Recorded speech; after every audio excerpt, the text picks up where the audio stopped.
Hi. I'm Swim. If you're new, subscribe. That'd be cool. Um, why you're here today? The title of the video. Why this nobody on YouTube has got one little problem with tours and tournaments. I love the DLC. I think it's great. Um, and like the new travel system as a whole. I love Crusader Kings 3. I have like almost 1400 hours in the game, so I feel like I kind of know a little bit of what I'm talking about, and I'm starting to become more and more of a history buff as I listen to just more shit about medieval time. Oops, sorry. Let's bleep out this swear word. Um yeah, so I love Crusader Kings 3. It's a great game.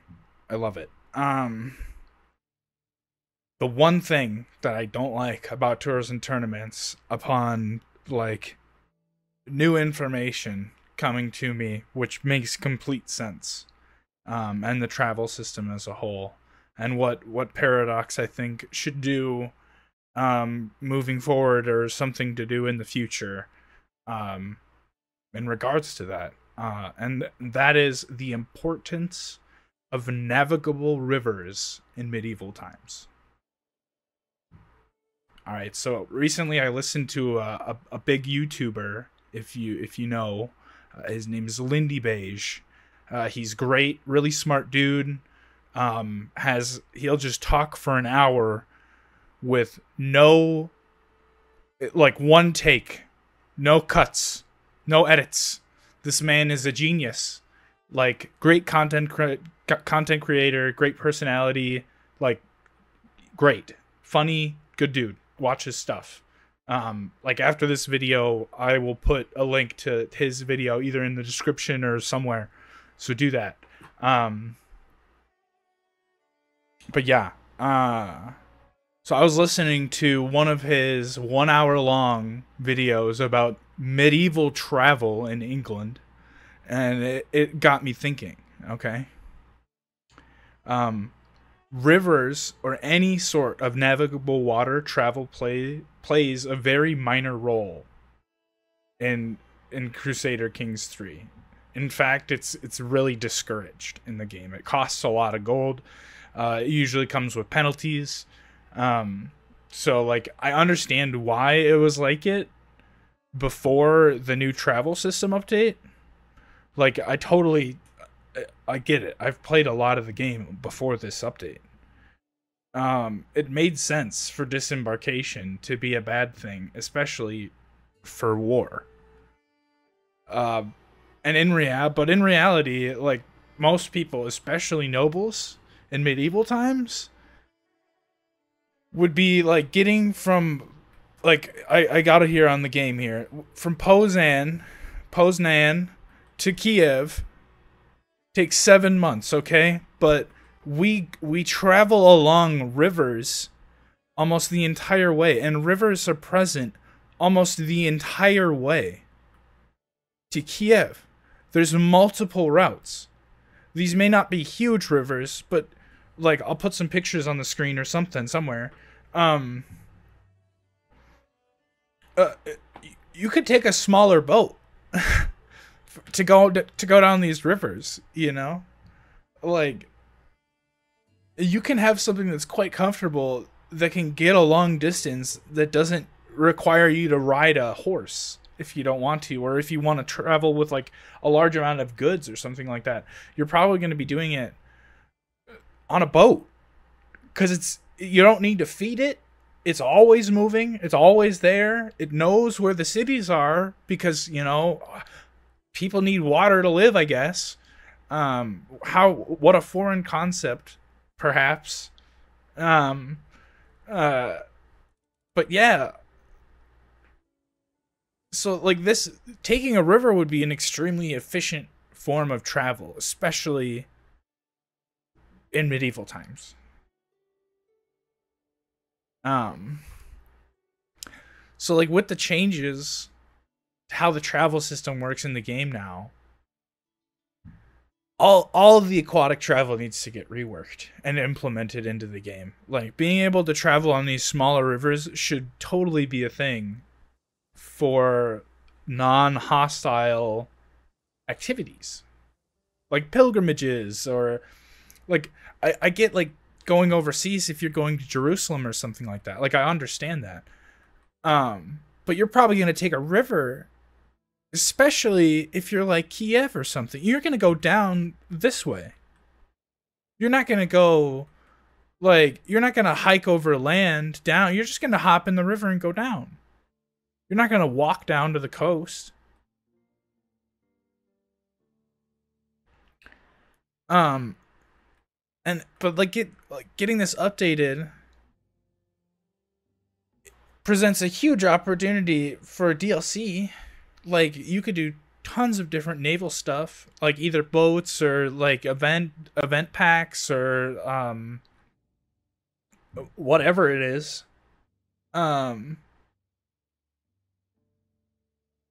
Yeah.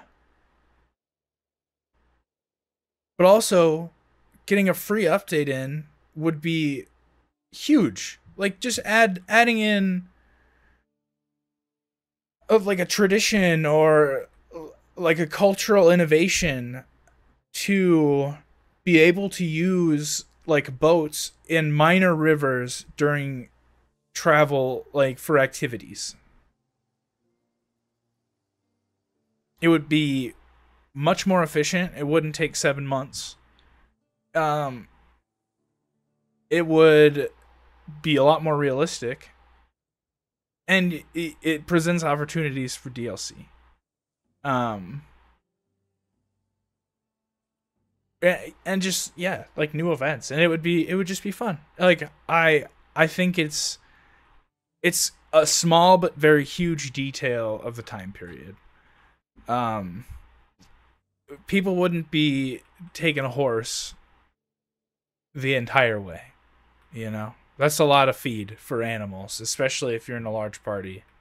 Like you know, I don't know.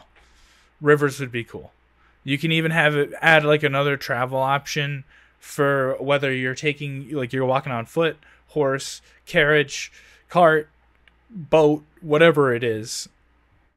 It would be sick and it would be cool. And I think it should come into the game because it's really important in terms of our history. Like, water is massive. It was a massive resource and asset. And the reason why cities and towns and places are where they are is because of water.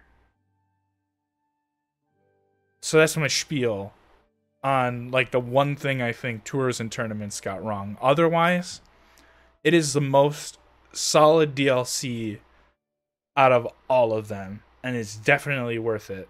Not sponsored. Love the game. Should play it. You should play it. And speaking of other YouTubers, smaller YouTuber, still great YouTuber, I think. Malforian, I think is his name.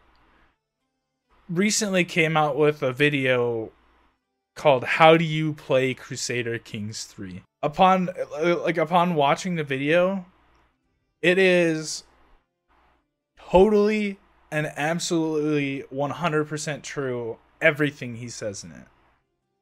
It is a great video. The stuff he talks about is he speaks great. The points that he has are like spot on.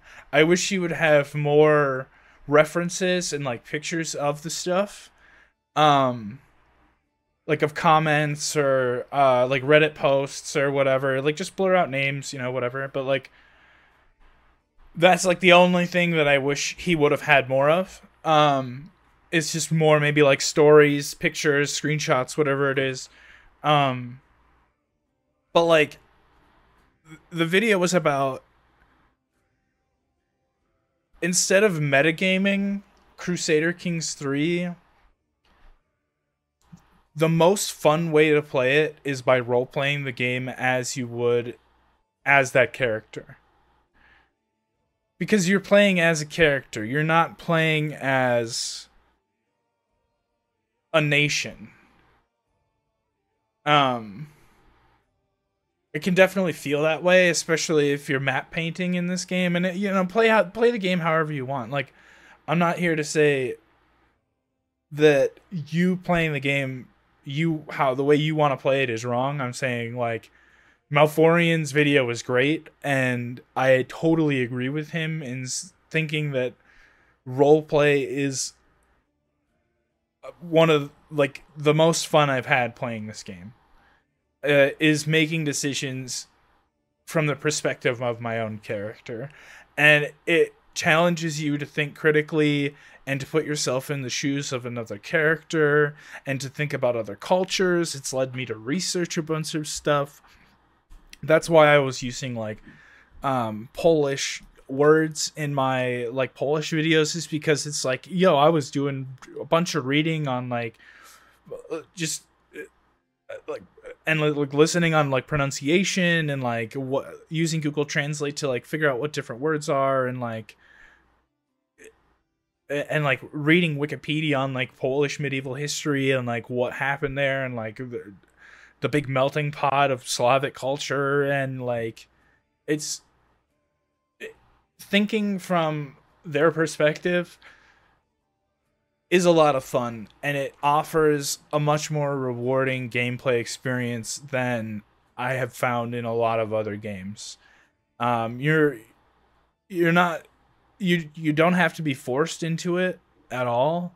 And for my first, like, 200 300 hours of the game, I was metagaming. I wanted to always win. I wanted to know how to manipulate the mechanics of the game, and it's like, because you want to not lose. This game can be very punishing, and it's very annoying if you don't know how to react or do the things properly to win.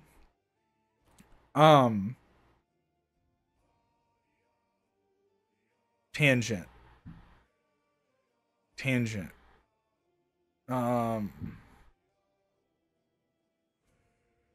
But yeah, Malforian's video was great. I lost my train of thought there, which is fine. I'm rambling. Um, but yeah,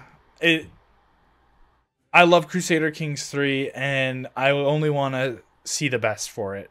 So that's the point of this video.